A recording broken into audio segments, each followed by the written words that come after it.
Hi everyone! Welcome back to another cooking video. And the recipe that I'll be sharing you today is sandwich cups.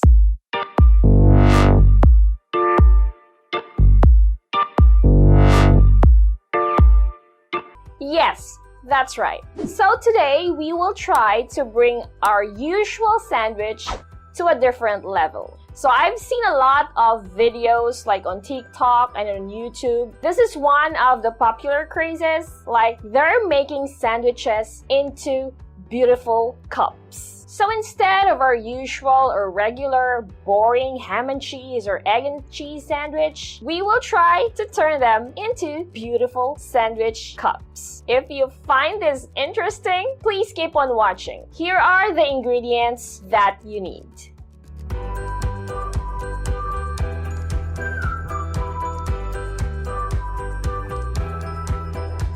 Alright, so if you get your ingredients ready, let's get started.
I hope you enjoy watching this video. As always, please don't forget to like and share. And for your comments, suggestions, or any clarifications, just leave a comment below and I'd be happy to check them out. And for the complete recipe details, make sure to check on the description below. And of course, please don't forget to subscribe to our YouTube channel Click on that little bell so you will get notification every time we upload a new video. You can also like and follow us on our Facebook page. We are also on Instagram, Twitter, and Pinterest. And for more recipe ideas just like this, make sure to visit our website, www.delishph.com. And if you wanted to check out Massflex cookware and kitchenware products, I will also add their link on the description below. Thank you so much for watching, and I'll see you on the next video. God bless everyone. Bye! Massflex cookware and kitchenware for the love of cooking. Click the link on the description for more information.